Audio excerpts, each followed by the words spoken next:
Hello everyone, good morning. आज हम पढ़ने वाले हैं बायोलॉजी का सबसे important chapter that is your biotechnology.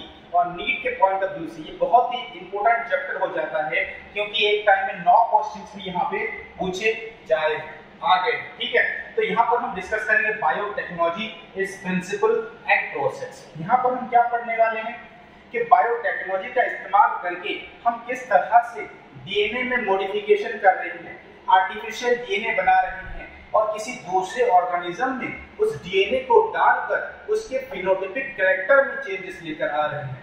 ये टोटल प्रोसेस हम डिटेल में डिस्कस करने वाले इस चैप्टर में। तो पहले शुरुआत करते हैं कि बायोटेक्नोलॉजी होती क्या है।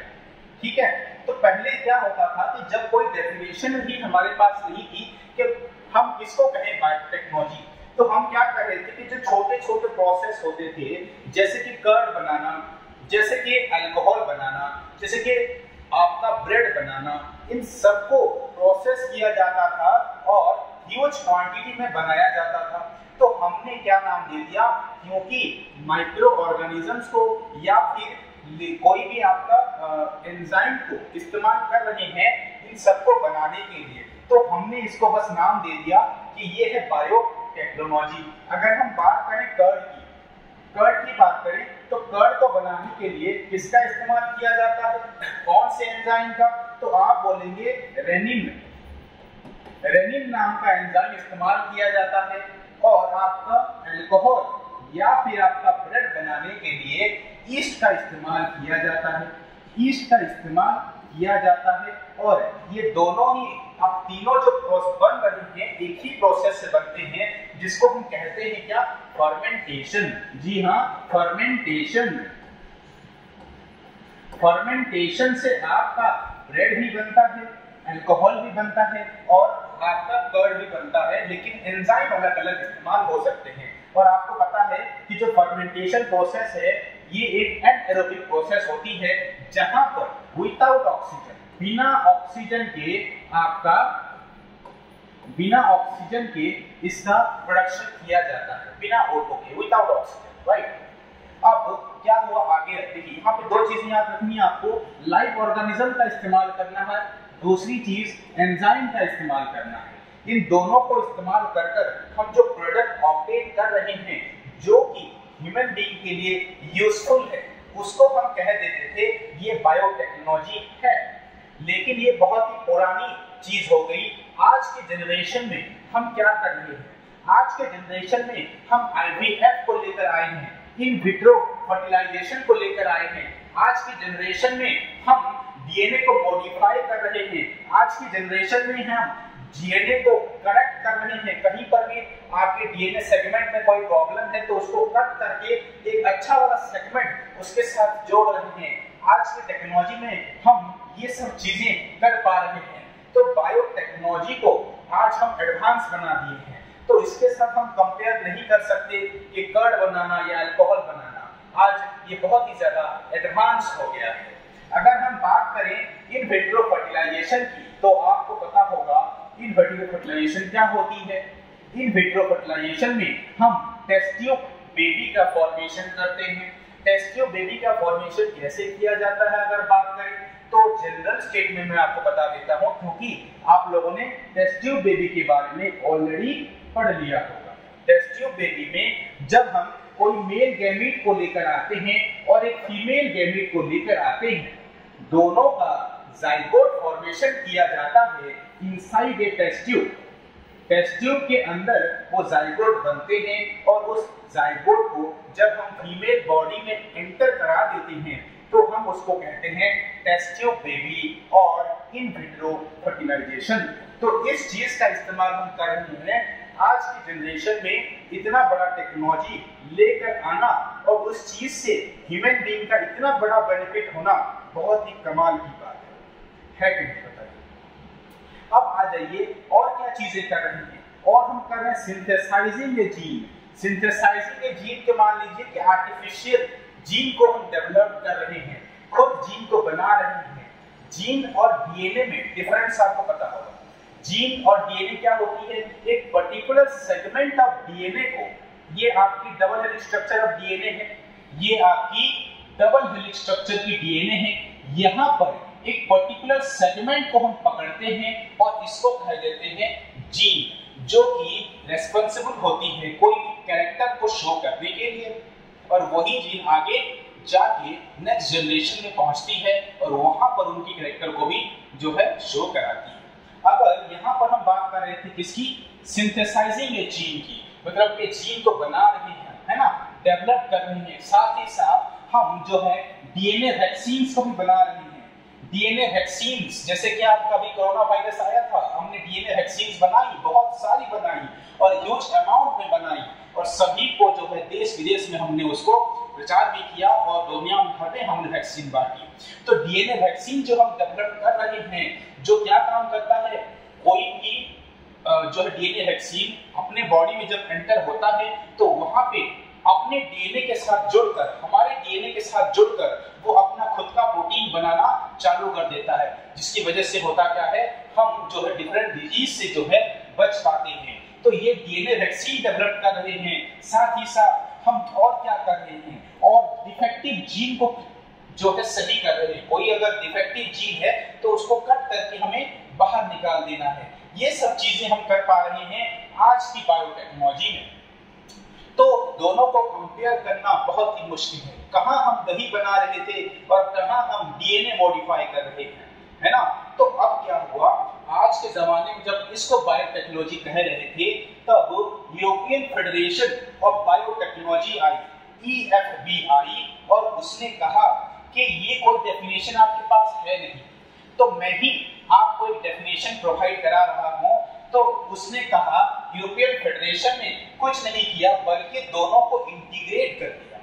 जो ओल्ड बायोटेक्नोलॉजी है और न्यू बायोटेक्नोलॉजी है, दोनों को इंटीग्रेट कर दिया, और इसने कहा it is the integration of natural science and organisms, cells, parts thereof and molecular analogous for products and services. ये चीज आपको याद रखनी है, डेफिनेशन को याद रखना है।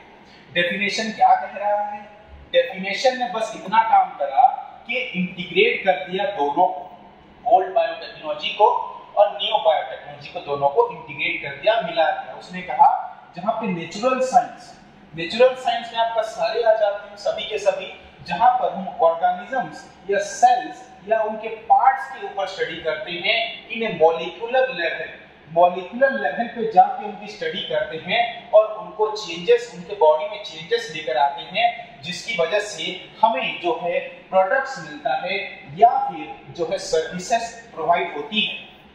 जैसे कि अल्कोहल बनाया जा रहा है, ये एक प्रोडक्ट है कि नहीं, तो इसको जब हम बेच रहे हैं, कहीं दूसरी जगह पर जा रहा है, तो एक सर्विस प्रोवाइड करा रहा है।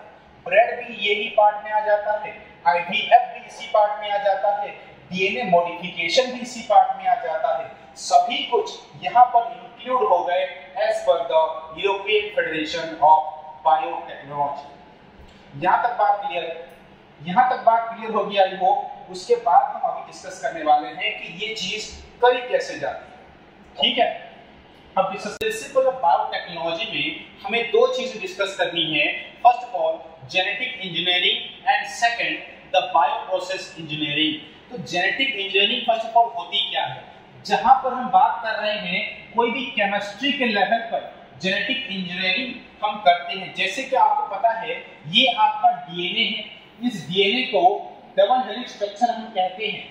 इस डीएनए में अलग अलग आपके केमिकल्स प्रेजेंट हैं, जैसे कि आपका एडेनाइन है, ग्वानिन है, थाइमिन है, साइटोसिन है। ये सभी कंपोनेंट से मिलकर ही तो आपका बना होता है डीएनए।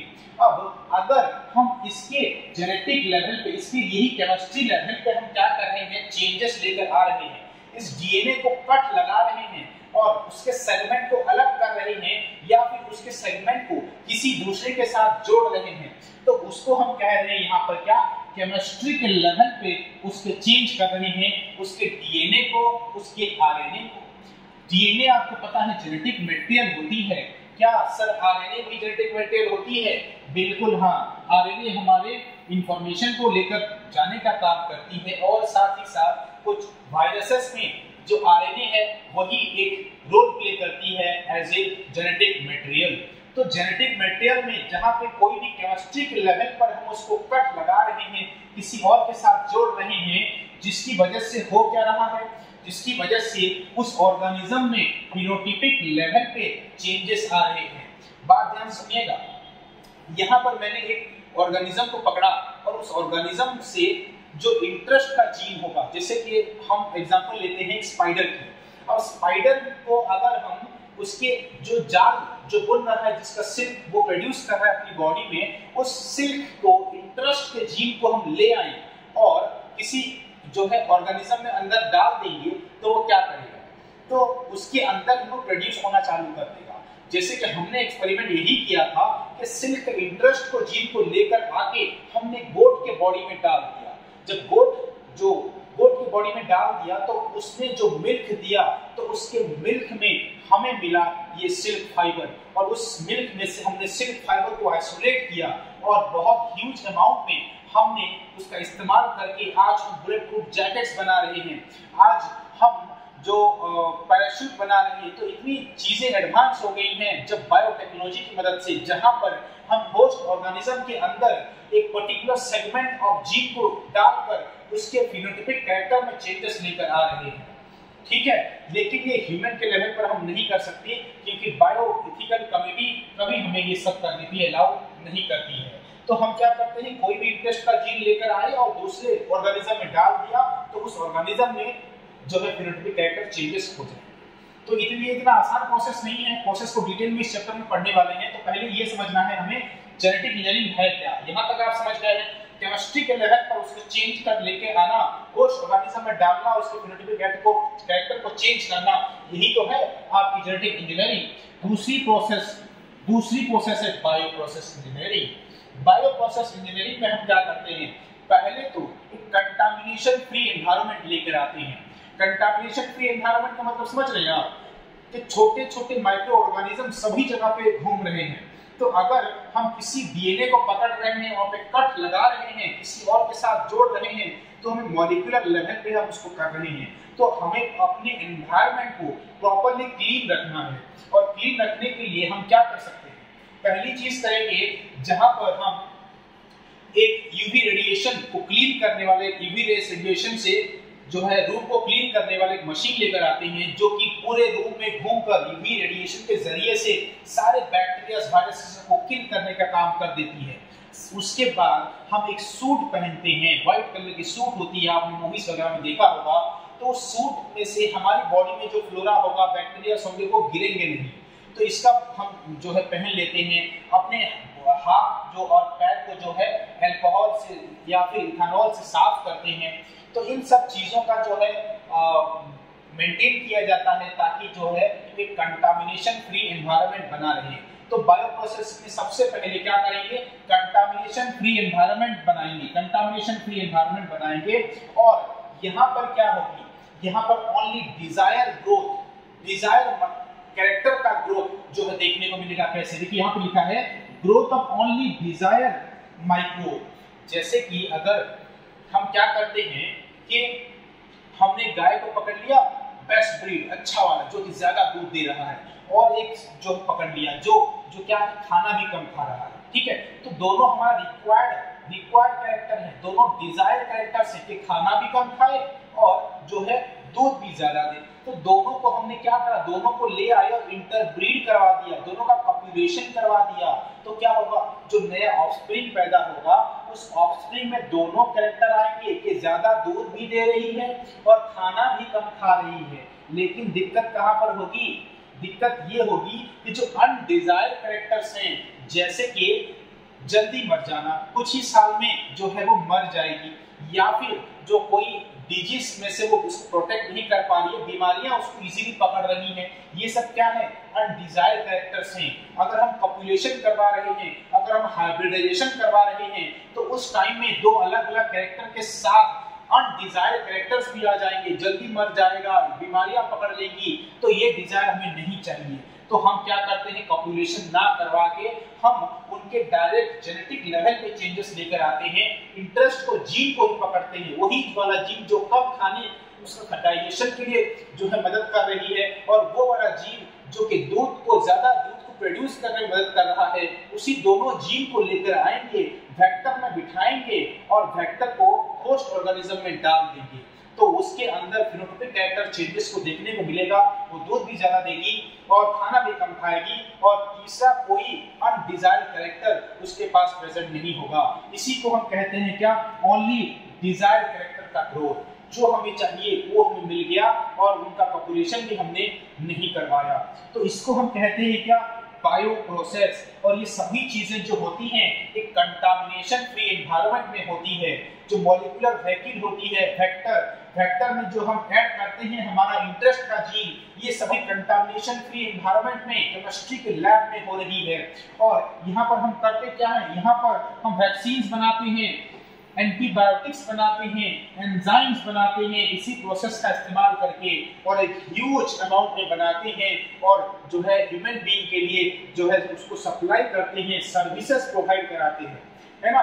तो वैक्सीन्स, एंजाइम आपको पता होगा कि जो हमारी, अगर मेरी डाइजेशन खराब हो जाए तो कोई अगर डाइजेशन का एंजाइम लेता हूँ तो मेरी डाइजेशन फास्टर हो जाएगी, ये एंजाइम उसको फास्टर कराने में मदद करेगी। वैक्सीन्स क्या होती हैं, जो हमारी डिजीज हो रही है हमारी बॉडी को वायरस की वजह से, तो उनको उनसे बचाने के लिए वैक्सीन का इस्तेमाल किया जाता है। और एंटीबायोटिक्स जो है, सर्दी जुकाम वगैरह कोई बीमारी हमें होती है तो एंटीबायोटिक्स खा के हम अपना जो है इम्यून सिस्टम को बढ़ा सकते हैं। तो इन सभी चीजों का जो है ह्यूज अमाउंट में प्रोडक्शन किया जाता है by using this process known as biotechnology. और इसके अंदर जो बायो प्रोसेस है, इसी यही मेन फैक्टर है आपका जो है जेनेटिक इंजीनियरिंग कराने के लिए। तो जेनेटिक इंजीनियरिंग क्या है, प्रोसेस है जहां पर केमिस्ट्री के लेवल पर चेंजेस लेकर आ रहे हैं और आरएनए डीएनए को चेंज करके उसके फिनोटाइपिक कैरेक्टर में चेंज कर रहे हैं। और बायो प्रोसेस क्या है, जहां पर एक कंटामिनेशन फ्री एनवायरनमेंट में हम ग्रो करा रहे हैं ओनली डिजायर्ड माइक्रो ऑर्गेनिजम्स को, ओनली डिजायर्ड कैरेक्टर को, और उसको हम डालेंगे होस्ट ऑर्गेनिज्म में ताकि डिजायर्ड जो है फिनोटाइपिक कैरेक्टर में चेंजेस देखने को मिले। तो यहां तक आई होप आप बात समझ गए। अब हमें दो चीजें और डिस्कस करनी है एज पर एनसीईआरटी। यहाँ पर जो एसेक्सुअल रिप्रोडक्शन है और सेक्सुअल रिप्रोडक्शन है, दोनों का अलग अलग जो है महत्व होता है। अगर हम बात करें सेक्सुअल रिप्रोडक्शन की, तो सेक्सुअल रिप्रोडक्शन में आपको पता होगा कि दो गैमीट चाहिए होते हैं। सेक्सुअल में हमें दो गैमीट चाहिए, लेकिन सेक्सुअल में एक ही पैरेंट सेल जो है वो इन्वॉल्व होता है। तो एसेक्सुअल रिप्रोडक्शन हमेशा क्या होती है, जो है अपना क्लोन बनाती है। जैसे कि देखिए यहाँ पर एक क्या है, यहाँ पर एक सिंगल सेल ऑर्गेनिज्म है, उसके पास अपना न्यूक्लियस है। जब ये अपने आप को डिवाइड करेगी तो दो डॉटर सेल में ये बदल जाएगी, और दोनों डॉटर सेल जो होंगे एक दूसरे के क्लोन होंगे, यानी कि उनके पास कोई भी चेंजेस देखने को नहीं मिलेंगे। अगर ये डॉटर एक दूसरे के साथ सेम हो जाएंगे तो इनमें कोई जेनेटिकल चेंजेस देखने को नहीं मिलेगा, एक दूसरे के कॉपीज होंगे, तो इनके पास कोई भी वेरिएशन देखने को नहीं मिला। जो मदर सेल था वही डॉटर सेल बन गया, वेरिएशन कहां से आएगी, वेरिएशन है ही नहीं, है ना। लेकिन क्या होता है, सेक्सुअल की बात करें तो सेक्सुअल में एक मेल गैमीट चाहिए और एक फीमेल गैमीट चाहिए। यहाँ पर एक मेल गैमीट आया और यहाँ से फीमेल गैमीट आया, दोनों मिलकर जाइगोट को बना रहे हैं। मेल का कैरेक्टर भी आएगा, फीमेल का कैरेक्टर भी आएगा, तो दोनों में वेरिएशन देखने को मिलेगी, आधा इसका कैरेक्टर आधा इसका कैरेक्टर। तो जहां पर वेरिएशन देखने को मिली वहां पर जेनेटिक मटेरियल में जो है चेंजेस देखने को मिलेंगे, वो ऑर्गेनिज्म इवोल्यूशन कर पाएगा, टाइम टू टाइम अपने एनवायरनमेंट के अकॉर्डिंग अपने आप को चेंजेस लेकर आ पाएगा। तो वहां पे उसके एक्सटिंक्ट होने के चांसेस कम हो जाते हैं। सेक्सुअल रिप्रोडक्शन जो ऑर्गेनिज्म करते हैं उनमें एक्सटिंक्ट होने के चांसेस कम हो जाते हैं, लेकिन जो एसेक्सुअली रिप्रोड्यूस कर रहे हैं उनमें ज्यादा चांसेस हैं कि जब भी एनवायरनमेंट में कुछ चेंजेस आएगी वो अपने आप को जो है वो ऑर्गेनिज्म जो है वो एक्सटिंक्ट हो जाएगा। तो आई होप यहाँ तक बात आप समझ गए होंगे। तो आइए यहाँ पे शुरू करते हैं। हम क्या करेंगे, एक बैक्टीरिया को ले लेंगे और उस बैक्टीरिया के अंदर अपना खुद का जो क्रोमोसोमल मटेरियल है वो प्रेजेंट होगा। यहाँ पे देखिए ये हम ले लिया एक बैक्टीरिया, ठीक है। यहाँ पे हम लिख देते हैं बैक्टीरियम, बैक्टीरियम लिख दिया, और इस बैक्टीरियम के पास अपना खुद का जेनेटिक मटेरियल प्रेजेंट होगा। तो यहाँ पे मैं उसका जेनेटिक मटेरियल जो है वो बना देता हूँ। इसके बाद यहाँ पर एक और एक्स्ट्रा क्रोमोसोमल प्रेजेंट होती है जिसको हम कहते हैं प्लाज्मिड। यहाँ पे आपको देखने को मिलेगा ये प्लाज्मिड, ठीक है। इस प्लाज्मिड के पास एक जो है ORI साइट्स होती है, जो कि हम इसको कह सकते हैं ऑरिजिन ऑफ रिप्लिकेशन। यहाँ पर मैं येलो कलर में ये बना देता हूँ, आप समझ जाइएगा ये क्या है, ये है ORI साइट्स, ठीक है। अब ये जो ORI साइट्स है ये क्या काम करती है, ORI साइट ये ओरिजिन ऑफ रिप्लिकेशन होती है, जो कि आगे इनको मल्टीप्लाई करने में उनको जो है 1 से 2, 2 से 4, 10, 4 से 10 बनने में मदद करती है, रिप्लिकेट करने में मदद करती है। तो हमने देखा कि इस बैक्टीरिया के पास एक ऐसा जो चीज है जिसको हम कहते हैं वेक्टर, ठीक है। ये इसका नाम प्लाज्मिड है, इसका नाम क्या है, प्लाज्मिड। और ये एज ए वेक्टर की तरह काम करती है, ये एक वेक्टर है। तो वेक्टर होती क्या है, आपको पूछा जाए कि हमें करना क्या है कि एक ऑर्गेनिज्म से जो है जीन को लेकर आना है और दूसरे ऑर्गेनिज्म के बॉडी में डालना है। तो ये प्रोसेस इतना सिंपल नहीं है। तो हमें क्या करना होता है कि पहले गाड़ी चाहिए होती है, ठीक है। एक गाड़ी चाहिए, उस गाड़ी में हम इंटरेस्ट का जीन जो है उसको लोड करेंगे और उस लोड वाली गाड़ी को एंटर करा देंगे अपने होस्ट ऑर्गेनिज्म के अंदर, और वो गाड़ी जो मैंने बताया आपको वो है आपकी प्लाज्मिड, ठीक है। तो ये गाड़ी आपकी प्लाज्मिड है, जो कि खुद एक वेक्टर है। तो वेक्टर को हम क्या कह सकते हैं, वेक्टर को आप लिखेंगे मॉलिक्यूलर व्हीकल, क्या लिखेंगे, मॉलिक्यूलर व्हीकल। तो ये मॉलिक्यूलर व्हीकल होती है जो कि प्लाज्मिड को आगे लेकर जाने का काम करती है। और प्लाज्मिड कहां पर पाया जाता है, एक्स्ट्रा क्रोमोसोम मटेरियल है जो कि बैक्टीरिया के अंदर पाया जाता है। तो आगे हम क्या करेंगे, आगे हम इस प्लाज्मिड को बाहर निकालेंगे। इस प्लाज्मिड को यहां से यहां पे हम ले आए, ठीक है। यहां पे मैं आपका बना देता हूं प्लाज्मिड। प्लाज्मिड को हम यहां से यहां तक ले आए, ये वाला आपका प्लाज्मिड। और प्लाज्मिड के पास एक क्या प्रेजेंट है, एक ORI साइट प्रेजेंट है, जिसको हमने येलो कलर में रिप्रेजेंट करना है। यहां पर इसका ORI साइट्स प्रेजेंट है, ठीक है।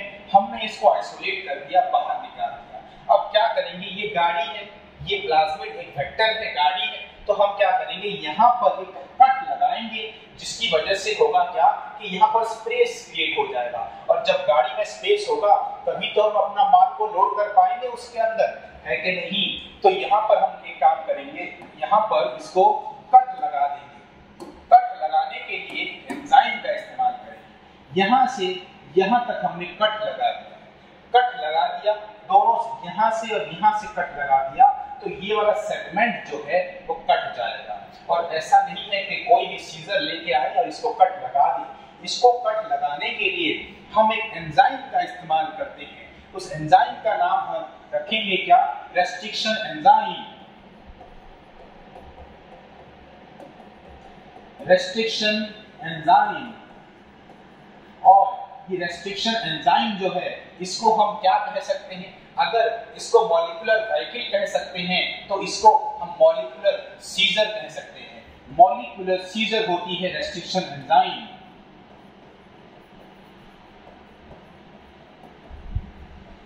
मॉलिक्यूलर सीजर हम कहेंगे रेस्ट्रिक्शन एंजाइम को, जो कि कट लगाने में मदद करती है प्लाज्मिड में। अब हम क्या करेंगे, अब हम इंटरेस्ट ऑफ जीन के पास जाते हैं कि हमें अपना इंटरेस्ट वाला जीन चाहिए। ऐसा जीन जैसे कि हम उससे किसी भी ऑर्गेनिज्म का फिनोटाइपिक कैरेक्टर को हम चेंज कर पाए, ऐसा जीन चाहिए। तो हम लेकर आते हैं एक, यहाँ पे मैं बना देता हूँ आपका एक सेल। ये आपका सेल है और इस सेल के अंदर यहाँ पे आपका क्रोमोसोम्स है। इंटरेस्ट का जीन यहीं से निकालने वाले हैं। तो अभी हम क्या करेंगे, इसके अंदर ही कट लगा के बाहर निकाल के लेकर आना है। यहाँ पर यहाँ से कट लगा देंगे, इंटरेस्ट ऑफ जीन को भी लेकर आएंगे, उसको बाहर निकालेंगे अपनी बॉडी से, यहाँ बाहर निकालें। और कट लगाने के लिए किसका इस्तेमाल करें, same restriction enzyme. Same restriction enzyme इसको कट लगाने के लिए जिसका इस्तेमाल किया गया था, यहाँ पर भी इसको कट लगाने के लिए सेम ही रेस्ट्रिक्शन एंजाइम का इस्तेमाल किया जाएगा। और जब हम इसको बाहर निकाल देंगे तो किस तरह का दिखेगा, मैं यहाँ पे आपको ड्रॉ करके बता देता हूँ। यहाँ पे इस तरह की रेड कलर में जो दिख रहा है आपको क्या है, यहाँ पे हमने कट लगा के इसको बाहर निकाल दिया।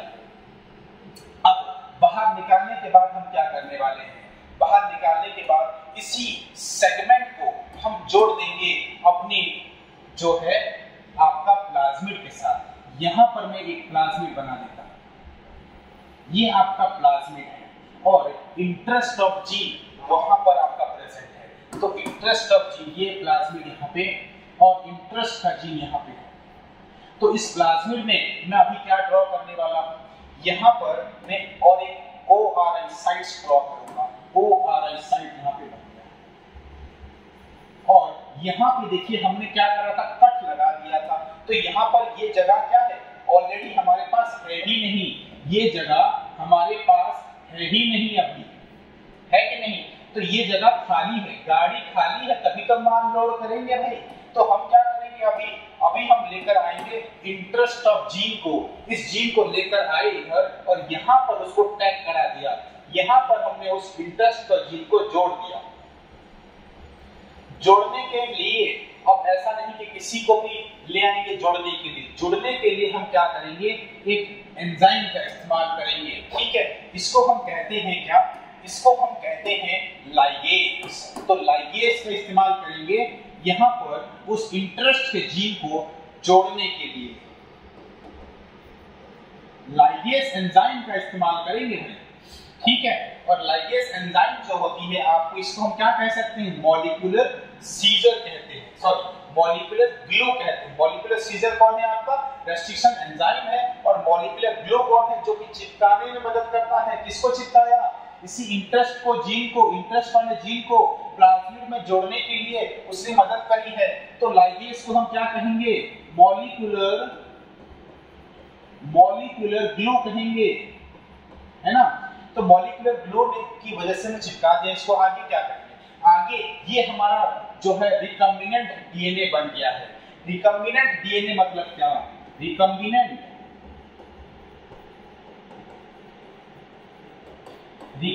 डीएनए हमारा बन गया, यानी कि combination of two different types of DNA. यहाँ पर हमने इंटरेस्ट का जीन लिया और यहाँ पे एक्स्ट्रा क्रोमोसोमल मटेरियल जो कि प्लाज्मिड है उसको लिया, दोनों को जो है जोड़ दिया, यहाँ पे कट लगा के जोड़ दिया। तो ये बन गया आपका रिकम्बिनेंट डीएनए। अब इस रिकम्बिनेंट डीएनए को हमें क्या करना है, जो होस्ट ऑर्गेनिज्म होगा, जो डिजायर ऑर्गेनिज्म होगा, जिसके फेनोटाइपिक कैरेक्टर में हमें चेंजेस चाहिए, उसके अंदर हमें इसको इंजेक्ट कर देना है। तो देखिए यहाँ पर मैं क्या करता हूँ, यहाँ से मैं बैक्टीरिया, यहाँ पे उसको डालने के लिए हम क्या करेंगे, मैं यहाँ पर एक बैक्टीरिया लेकर आता हूँ। ठीक है, यहाँ पर हम क्या करेंगे, एक बैक्टीरिया ले लेंगे। कौन सा बैक्टीरिया लेंगे, यहाँ पर हम ले लेते हैं ई कोलाई बैक्टीरिया, इश्चेरिचिया कोलाई कहते हैं हम इसको। तो हमने ये ई कोलाई नाम का बैक्टीरिया जो है वो ले लिया, हमने ले लिया ई कोलाई को। ठीक है, ये ई कोलाई, इसको हम इश्चेरिचिया कोलाई कह सकते हैं। तो इस ई कोलाई के पास अपना खुद का जेनेटिक मटेरियल प्रेजेंट होगा, है कि नहीं। यहाँ पर उसका खुद का जेनेटिक मटेरियल प्रेजेंट है और हमने इस प्लाज्मिड को इसके अंदर डाल देना है। ठीक है, तो प्लाज्मिड को हम इसके अंदर डाल देते हैं। यहाँ पर हमने प्लाज्मिड को डाल दिया, ये प्लाज्मिड आ गया। यहाँ पर ORI साइट प्रेजेंट होगी। देखिए क्या क्या चीजें प्रेजेंट है, ORI साइट प्रेजेंट है इस प्लाज्मिड के पास, और क्या प्रेजेंट होगा, बिल्कुल, और आपका इंटरेस्ट का जीन भी तो प्रेजेंट होगा। इंटरेस्ट का जीन यहाँ पे बना दिया हमने, ये टैग हुआ है इसी के साथ जुड़ेगा, इसी प्लाज्मिड के साथ रहेगा, इसी गाड़ी में रहेगा, और आगे जब जाएगा अपने आप को रिप्लिकेट करता हुआ जाएगा। तो ये जब ई कोलाई आगे कुछ टाइम बाद क्या करेगी, जब ये अपने ही अंदर इस जो प्लाज्मिड को रिप्लिकेट करना चालू कर देगी। यहाँ पर सेकंड स्टेज हम बना रहे हैं, जहां पर अपना जेनेटिक मटेरियल बना दिया इसका। साथ ही साथ अभी जो प्लाज्मिड होगी देखिए यहाँ पर एक यहाँ पर एक, यहाँ पर एक, 3 प्लाज्मिड बन गई और तीनों के पास प्रेजेंट होगा ORI साइट्स यहाँ पर, और जो है आपका जीन ऑफ इंटरेस्ट यहाँ पे और यहाँ पे तीनों में प्रेजेंट होगा। तो अभी क्या हो गया, अभी जो प्लाज्मिड थी उसने अपने आप को रिप्लिकेट करना चालू कर दिया inside the bacteria coli, Escherichia coli. अब यहाँ पे जब उसने रिप्लिकेट करना चालू कर दिया, तो जब ये अपने आप को रिप्रोड्यूस करेगी, जब अपने आप को एक सेल से दूसरे सेल में बदलेगी, अगर ये आपका मदर सेल हो जाता है, ये आपका अगर मदर हो जाता है, तो यहाँ पे नेक्स्ट स्टेज में हम क्या करेंगे, 2 अलग अलग बैक्टीरिया बनाएंगे जो कि डॉटर होंगी। ये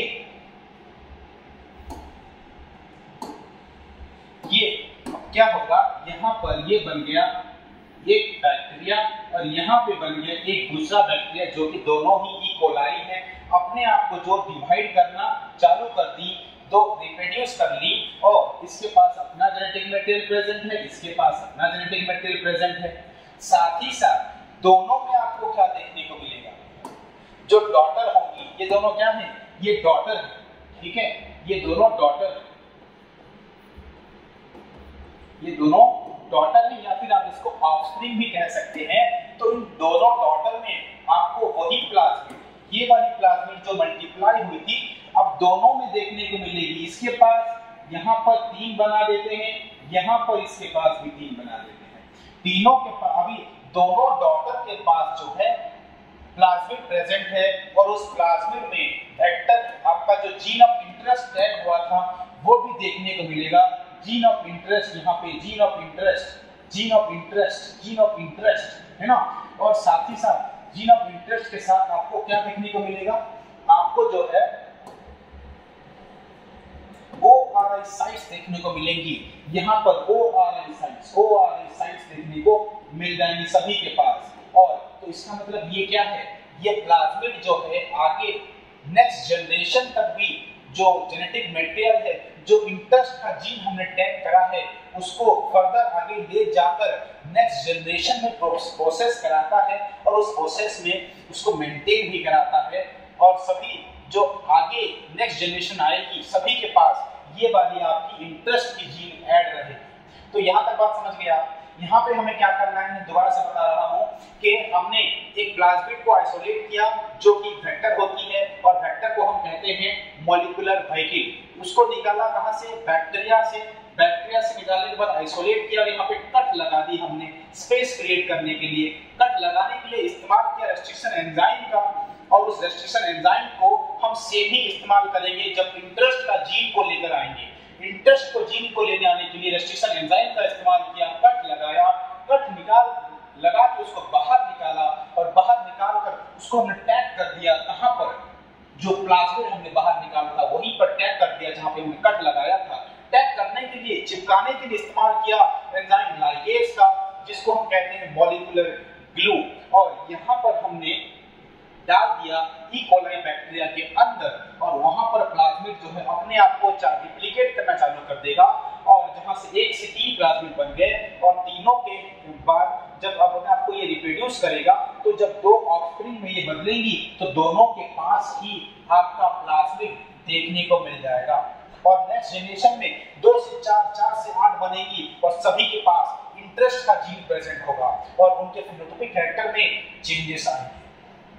यहाँ तक बात क्लियर है। और यहाँ पे 2 चीजें ऐड करना है हमें कि जब ये आपका रिकम्बिनेंट डीएनए बन गया, इस रिकम्बिनेंट डीएनए को जब हम एंटर कराते हैं इस ई कोलाई में, तो इस प्रोसेस को हम कहते हैं ट्रांसफॉर्मेशन। क्या कहते हैं, ट्रांसफॉर्मेशन कहते हैं।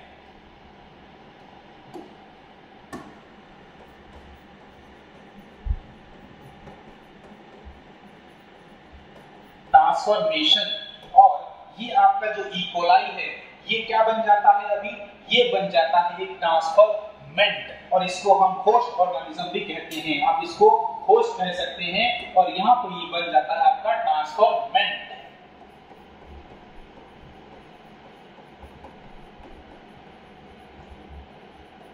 ट्रांसफरमेंट बन जाता है। तो यहाँ पर प्रोसेस में आप आई होप कि आप समझ गए होंगे कि ये जीन क्लोनिंग होती क्या है, किस तरह से हम प्लाज्मिड को निकालते हैं, गाड़ी मॉलिक्यूलर व्हीकल को निकालते हैं, बिठाते हैं जीन ऑफ इंटरेस्ट को उसमें और उस गाड़ी को छोड़ देते हैं होस्ट ऑर्गेनिज्म की बॉडी में, जो कि आगे जाके उसको रिप्लिकेट करता है और नेक्स्ट जनरेशन तक भी पहुंचाने का काम करता है। आई होप कि यहाँ तक बात जो है